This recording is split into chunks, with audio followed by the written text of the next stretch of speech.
संसद का मानसून सत्र 20 जुलाई से शुरू हो रहा है और इस सत्र में केंद्र सरकार यूसीसी यानी यूनिफॉर्म सिविल कोड का संसद में विधेयक लाने की तैयारी में है।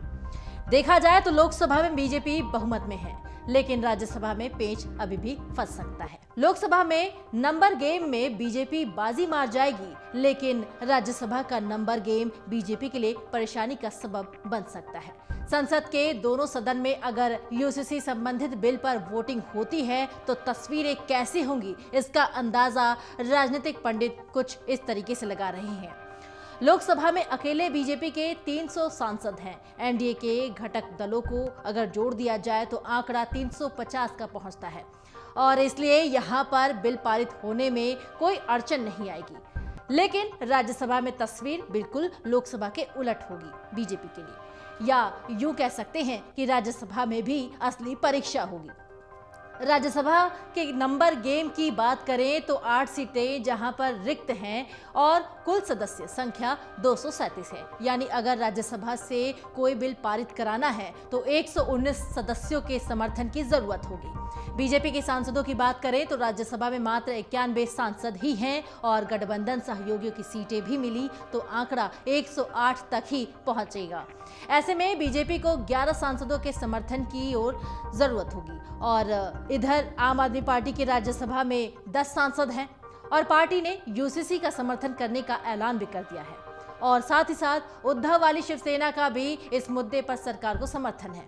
ऐसे में अगर उद्धव ठाकरे की शिवसेना और आम आदमी पार्टी दोनों के सांसद यूसीसी बिल के पक्ष में मतदान कर देते हैं तो राज्यसभा में भी बीजेपी की राहें आसान हो जाएंगी। इन दोनों दलों के अलावा अगर बात की जाए बीजेडी और वाईएसआर कांग्रेस की, तो इन्होंने अपना रुख अभी तक साफ नहीं बताया है कि क्या करने वाले हैं और इन दोनों के सदन में 9 सांसद हैं।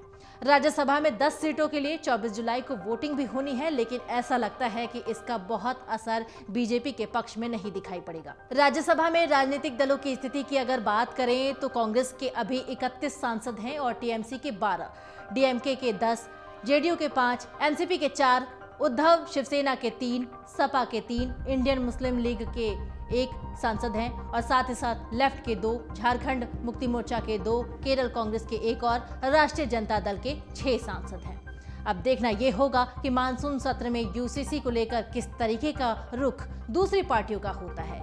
वैसे विपक्ष की पूरी तैयारी है और केंद्र सरकार को मानसून सत्र में जमकर घेरने की भी तैयारी हो रही है।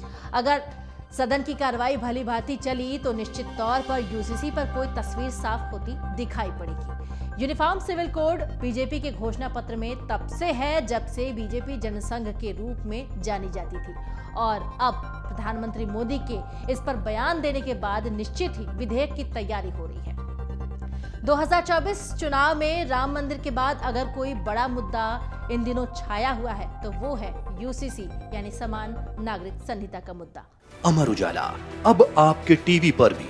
अपने स्मार्ट टीवी पर यूट्यूब पर सर्च करें अमर उजाला, चैनल सब्सक्राइब करें और देखें ताज़ा खबरें, वो भी HD क्वालिटी में। और हाँ, बेल आइकन दबाना ना भूलें ताकि हर खबर हो आपके घर।